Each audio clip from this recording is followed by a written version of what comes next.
नमस्कार, स्वागत है न्यूज 18 पंजाब हरियाणा हिमाचल में। मैं आपके साथ कुलदीप भारद्वाज और हाजिर हूं हरियाणा हिमाचल प्राइम बुलेटिन की शुरुआत करेंगे बड़ी खबर के साथ। पंजाब हरियाणा पुलिस का बड़ा इंटरनेशनल ऑपरेशन देखने को मिला है। अंगोला में 2 कुख्यात गैंगस्टर गिरफ्तार किए गए हैं। सेंट्रल एजेंसियों के साथ जॉइंट ऑपरेशन किया गया था। वरिंदर उर्फ जोबन सेदोक और मनजोत को अंगोला से गिरफ्तार किया गया है। हत्या के 4 मामलों में वरिंदर उर्फ जोबन जो था वो वांटेड था, उसकी तलाश थी। वहीं हरियाणा के कई मामलों में मनजोत जो था वो वांटेड था, जिससे भी गिरफ्तार किया गया है। इसके साथ ही जो वरिंदर है उस पर 5 लाख रुपए का इनाम घोषित किया था। तो बड़ा इंटरनेशनल एक्शन ये देखने को मिला है।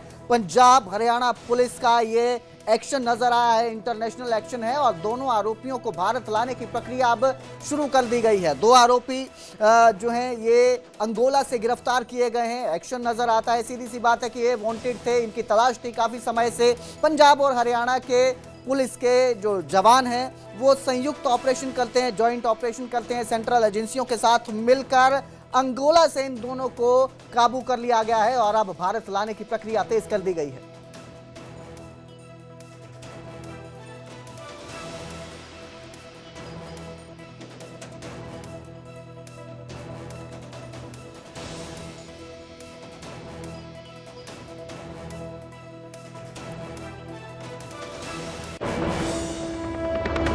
तो वहीं पानीपत के गांव हाट में कत्ल की वारदात सामने आई है। मां की बरसी थी जहां बेटे का बेरहमी से कत्ल कर दिया गया। गुरुदत्त उर्फ कल्लू को गोलियां मार के मौत के घाट उतार दिया गया। हमलावरों ने 6 राउंड फायर किए। कल्लू के पेट में 2 और सिर पर 1 गोली लगी है। पुरानी रंजिश इस जो कत्ल है इसकी वजह बताई जा रही है। गंभीर ये मामला सामने आया है। दिन दिहाड़े बेरहमी से गोलियां मारकर एक शख्स को मौत के घाट उतार दिया गया है और जिस दिन उसकी हत्या की गई है उसी दिन मां की बरसी थी उसकी और पुरानी रंजिश ये हत्या की वजह बताई जा रही है। तो हमलावर आते हैं, ताबड़तोड़ फायरिंग करते हैं। करीब 6 राउंड गोलियां चलती हैं, जिसमें से 3 गोलियां गुरुदत्त उर्फ कल्लू को लगती हैं। 2 गोलियां पेट में लगी, 1 सिर पे लगी। मौके पर ही उसकी मौत हो जाती है और ये रंजिश जो है, रंजिश के चलते इस वारदात को अंजाम दिया गया है, ऐसा बताया जा रहा है। फिलहाल जो है पुलिस मामले की जांच कर रही है और परिजन आरोपियों की गिरफ्तारी और सख्त एक्शन लेने की मांग कर रहे हैं।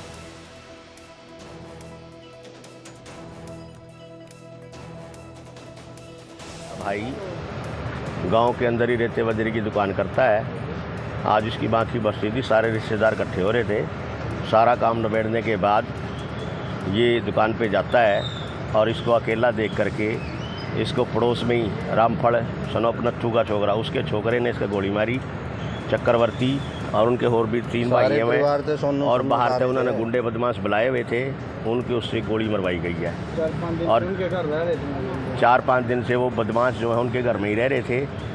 ठीक, पूरे परिवार ने प्लान के साथ इस लड़के को मरवा दिया और गोलियां भी पूरी 6 की 6 मारी गई।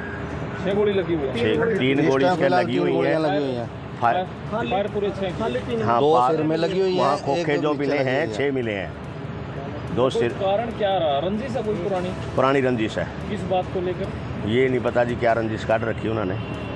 कोई झगड़ा हो जमीन? ना कोई झगड़ा नहीं है हमारा, कोई झगड़ा नहीं है।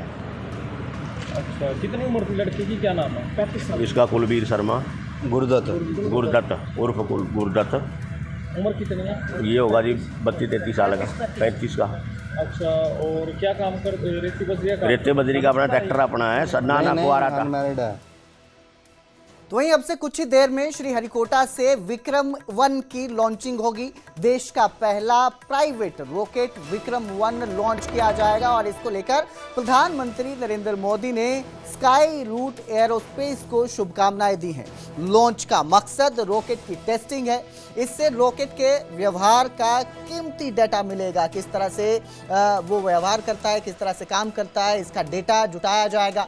कंपनी ने 2022 में विक्रम-S सब ऑर्बिटल रॉकेट लॉन्च किया था, जो 89.5 किलोमीटर की ऊंचाई तक गया था, यानी कि करीब 90 किलोमीटर की ऊंचाई तक वो रॉकेट पहुंचा था। और अब विक्रम-1 450 किलोमीटर से लेकर 450 किलोमीटर तक की जो है ये उम्मीद जताई जा रही है कि पृथ्वी की सर्कुलर निचली कक्षा तक जाएगा। Astronauts on the International Space Stations are also constantly falling towards Earth.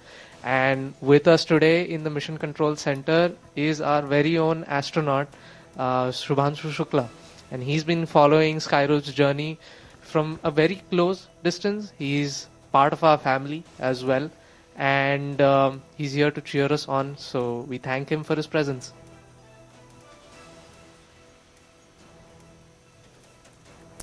तो ये जो है आज विक्रम-1 रॉकेट लॉन्च किया जाएगा और अपने साथ टेक्नोलॉजी से, कला से जुड़े पेलोड्स अंतरिक्ष में ले जा रहा है रॉकेट जो है। और इससे पहले भी एस जो लॉन्च किया था वो करीब 90 किलोमीटर तक की कक्षा तक पहुंचा था, लेकिन ये 400 किलोमीटर पृथ्वी की सर्कुलर निचली कक्षा तक जाएगा और बड़ा थोड़ी देर में ये लॉन्च होने वाला है श्रीहरिकोटा से। In aircrafts we have air breathing engines, so the oxidizer itself is the air that the turbofan sucks in. But when you have a rocket, you cannot have. तो कुछ ही देर में ये रॉकेट लॉन्च होगा। ये लाइव तस्वीरें आपको हम दिखा रहे हैं इस वक्त की देश का पहला रॉकेट विक्रम-1 जो है वो लॉन्च होने वाला है। आपको बता दें कि इस लॉन्चिंग को मिशन आगमन नाम दिया गया है। इसके तहत विक्रम-1 रॉकेट अपने साथ टेक्नोलॉजी से लेकर कला से जुड़े पेलोड्स अंतरिक्ष में ले जा रहा है। विक्रम-1 पूरी तरह से हल्के और मजबूत कार्बन कंपोजिट स्ट्रक्चर से बना पहला ऑर्बिटल रॉकेट है। कार्बन फाइबर स्टील की तुलना में 5 गुना हल्का होता है। इससे रॉकेट का वजन कम हो जाता है, जिससे इसकी ईंधन दक्षता बढ़ जाती है। रॉकेट को एनर्जी देने के लिए इसमें 3 सॉलिड फ्यूल स्टेज और एक लिक्विड ऑर्बिटल एडजस्टमेंट मॉड्यूल दिया गया है। इसे आप रॉकेट के नीचे लगे 3 बेहद ताकतवर बूस्टर्स की तरह समझ सकते हैं। जब रॉकेट लॉन्च होता है तो उसमें ईंधन की जरूरत होती है और उसमें 3 बूस्टर लगाए जाते हैं और ये जो है बारी बारी काम करते हैं ताकि रॉकेट को और ऊंचाई तक पहुंचा जा सके। जैसे ही इनका ईंधन खत्म होता है ये अपने आप नीचे गिर जाते हैं। इनमें ठोस ईंधन जैसे बारूद की तरह का कोई ठोस केमिकल भरा होता है और रॉकेट को जमीन से उठाकर आसमान की तरफ धकेलने के लिए शुरुआत में बहुत भारी ताकत की जरूरत होती है। ये तीनों सॉलिड स्टेज एक एक करके जलते हैं और रॉकेट को शुरुआती धक्का देकर अंतरिक्ष की सीमा लो अर्थ ऑर्बिट के पास पहुंचा देते हैं, क्योंकि जो ग्रेविटेशनल फोर्स होती है मकसद ये रहता है इन जो थ्रस्ट आपके बूस्टर लगे होते हैं कि ये रॉकेट को ग्रेविटेशनल फोर्स से ऊपर धकेल दें, ऊपर ले जा सके। इसके लिए इसमें ईंधन भरा होता है, ठोस जो होता है सॉलिड होता है ये ईंधन। 2 लिक्विड ऑर्बिटल एडजस्टमेंट मॉड्यूल इसमें ऐड है और ये रॉकेट के ऊपरी हिस्से में लगा एक बेहद बारीक और स्मार्ट तरल ईंधन वाला छोटा इंजन होता है। जब रॉकेट स्पेस में पहुंच जाता है तो वहां ठोस ईंधन काम नहीं आता, क्योंकि उसे अपनी मर्जी से ऑन या ऑफ नहीं किया जा सकता। आप इसे इस तरह से समझ लीजिए, आप दिवाली में रॉकेट जलाते हैं और उसमें ठोस ईंधन होता है, लेकिन उसे आप अपनी मर्जी से जलाए या वो नहीं कर सकते। एक बार आपने उस पे आग लगा दी तो रॉकेट सीधा आसमान छूता है। उसी तरह से ये जो ठोस ईंधन होता है इसमें एक बार आग लगा दी तो ये कॉन्टिन्यूसली बर्न करता रहता है और इसकी एनर्जी रॉकेट को आसमान की ओर बढ़ाती रहती है। इसीलिए जो लास्ट उसका रहता है थ्रस्ट मॉड्यूल, उसमें तरल ईंधन भरा जाता है और ये तरल ईंधन इसलिए है ताकि उसे जो साइंटिस्ट हैं, वैज्ञानिक हैं, वो अपनी मर्जी से ऑन ऑफ कर सके। यहाँ लिक्विड मॉड्यूल ही काम आता है। ये अंतरिक्ष में सैटेलाइट को सही दिशा देने, रॉकेट की रफ्तार कम ज्यादा करने और सैटेलाइट को उसकी तय की गई कक्षा में एडजस्ट करने में काम करता है। अगर आप सभी ने मूवी देखी होगी मिशन मंगल, तो आपने ये सब देखा होगा कि किस तरह से रॉकेट लॉन्च होता है, किस तरह से थ्रस्ट काम करता है और उसके बाद किस तरह से उसे उसके जगह पर पहुंचाने के लिए थ्रस्ट को ऑन ऑफ किया जाता है। मैन्युअली करना पड़ता है कई बार, अगर वो दिशा भटक रहा हो तो उसे दिशा में लाना पड़ता है। और इसी तरह से इसमें भी मॉड्यूल काम करेंगे। 3 थ्रस्ट हैं, सॉलिड इंजन है जो उसको बढ़ाएंगे, थ्रस्ट देंगे, पावर देंगे और स्पेस से बाहर लेके जाएंगे। तो थोड़ी देर में श्रीहरिकोटा से विक्रम-1 की लॉन्चिंग होगी और मुख्यमंत्री ने खुद स्काई माफी चाहूंगा, प्रधानमंत्री नरेंद्र मोदी ने स्काई रूट एरोस्पेस को शुभकामनाएं भी दी हैं इस काम के लिए। From the mission teams below that we are ready to restart the automatic launch sequence shortly. And just to recap once again, Vikram 1 is on the launch pad. It's ready and eagerly awaiting its first test flight. We've had the initiation of the automatic launch sequence, and through that we've completed the internal power switchover, which means the vehicle is now powering itself using its own batteries. We've also had the null checks been completed, and we're now waiting for the next window to come about for the ALS to restart. So now that we know that the ALS is on hold and soon we'll be back with a new time and the restart of ALS, let's talk about the entire journey of Vikram 1, the mission sequence. Now we know that first 100 seconds of the flight, the stage 1 will power the rocket to the denser layers of the atmosphere, and exactly at an altitude of 53 kilometers at 103 seconds, the stage 1 burnout will happen and the stage separation will initiate. And after that, the stage 2 will ignite and it will power the rocket through the thinner layers of the atmosphere while keeping the same level of acceleration. That is the point. And later on in the stage 2, during the stage 2 burn duration, later half, you have the payload fairing and it separates, and this is the first time when the payload or the satellite is exposed to the atmosphere or to the space, the higher layers of atmosphere, which is exactly nearly close to space. Yeah. Having protected the satellite throughout the ascent, that the fairing's job is done. Yeah, that's right, Akhil. And you mentioned that the PLF, or the payload fairing, is the portion that essentially protects the satellite from the difficulties of the environment that the rocket goes through. The question then becomes, how do we separate all our stages, right? So we use something which is very unique, and we're very proud of that. In-house to Skyroot, we have the separation teams which have developed a pneumatic ultra-low shock mechanism, and the whole goal of this mechanism is it relays very little shock to the payload itself. So the payloads usually carry very sensitive electronics and instruments. So if you have a shock event come about, it may damage some of the sensitive instruments. So that's why we specifically made it a point to develop this pneumatic ultra-low shock separation mechanism. Like, for the knowledge of our viewers, I would also like to reiterate, most typical rockets, they use pyrocords, which use explosive charge to shear out the bolts and separate or jettison the entire stage, which could be catastrophic for some sensitive payloads. That is very costly and could be like, you might lose some data from the satellite and affect its workability. Control here, go ahead. Definitely. Still external hold mode is coming. Right. Noted. Now, even after the payload fairing has separated, the job isn't done yet, right? The climb is still going on. Stage 3 steps in and it generates quite a large amount of thrust to essentially power the vehicle into orbit. It keeps pushing it to near orbital velocities. And then comes something different, like we talked about earlier. We have the orbital adjustment module that kicks in. And this is the stage that I got to work on very closely. Like I mentioned earlier, it was a team of very ingenious, multidisciplinary members. We had teams from systems, propulsion, dynamics, quality, safety, reliability, CFD, design. I mean, you cannot count these fields on the fingers of your hand, and they all had to work in unison to build this stage. And then once it starts working, it will precisely place all of these satellites into its intended orbit. And you might feel like all of this is happening. There's so many things happening, right? But it's just 16 minutes. That's all it takes. It's so fast, but it seems really long. Like, it took us like 1 hour from the entire bus stand to reach Sriharikota. But as Suyash pointed out, so it's such a, we can say the entire entire opera house, you have to be like a soprano. You have to be so perfect.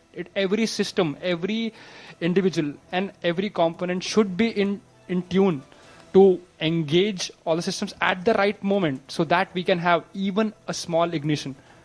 And now we have Avikram 1, which has close to 1,000 subsystems, and almost 2/3 of it will be utilized just even at liftoff. That's really fascinating. So we've gotten confirmation, and you might see it on your screen shortly. तो थोड़ी देर में श्रीहरिकोटा से विक्रम 1 जो है अपनी उड़ान भरेगा, launch किया जाएगा इसे। और अब आगे बढ़ेंगे, बात करेंगे करनाल की, जहां आज मुख्यमंत्री नायब सिंह सैनी पहुंचे हैं। थाना प्रभारियों से संवाद करेंगे मुख्यमंत्री। दरअसल मधुबन पुलिस अकादमी में संवाद कार्यक्रम आयोजित किया गया है, जहां प्रदेश भर के सभी एसएचओ पहुंचेंगे इस कार्यक्रम में। एसएचओ के साथ आज मुख्यमंत्री नायब सिंह सैनी सीधा संवाद करेंगे। सुरक्षा के चलते करनाल में ड्रोन उड़ाने पर प्रतिबंध लगाया गया है, सुरक्षा कड़ी की गई है। पुलिस एकेडमी की पूरी तरह से सख्त सुरक्षा व्यवस्था की है। तो आज मुख्यमंत्री नायब सिंह सैनी करनाल में हैं। करनाल में मधुबन में पुलिस एकेडमी में मुख्यमंत्री नायब सिंह सैनी है और यहाँ पर आज सीधा संवाद करेंगे। सभी थाना प्रभारियों से संवाद करेंगे, क्योंकि प्रदेश के सभी थाना प्रभारियों से संवाद करने के लिए यहाँ पर कार्यक्रम आयोजित किया गया है। बीते कल ही यहाँ पर हरियाणा के डीजीपी भी पहुंचे थे और उसके बाद आज मुख्यमंत्री यहाँ पहुंचे हैं। तो जो भी समस्याएं हैं उनको लेकर भी आज चर्चा की जाएगी। सीधा संवाद मुख्यमंत्री नायब सिंह सैनी की तरफ से थाना प्रभारियों से किया जाएगा।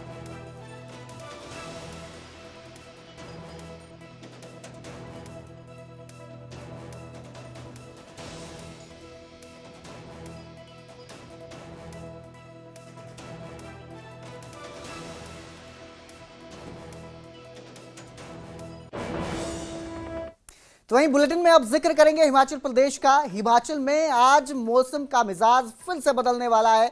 कई जगहों पर भारी बारिश का अलर्ट जारी किया गया है।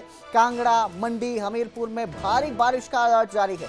प्रशासन ने लोगों से अलर्ट रहने को कहा है। वहीं मौसम विज्ञान केंद्र शिमला ने शनिवार को कांगड़ा, मंडी और हमीरपुर जिलों में कुछ जगहों पर मीडियम से भारी बारिश की संभावना जताई है। विभाग के मुताबिक ये बारिश स्थानीय स्तर पर जनजीवन को प्रभावित कर सकती है।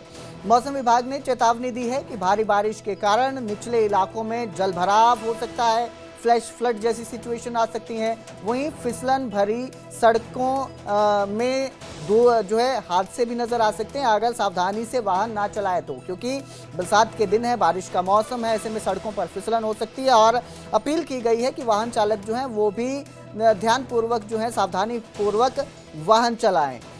वहीं यातायात और जाम को लेकर भी कहा गया है कि इसमें भी जो है समस्याएं देखने को मिल सकती है। दैनिक गतिविधियों में अस्थायी व्यवधान उत्पन्न हो सकते हैं। तो आज से एक बार फिर जो है मौसम करवट लेने वाला है हिमाचल में। मेरे सहयोगी रणबीर शिमला से हमारे साथ लाइव जुड़े हैं।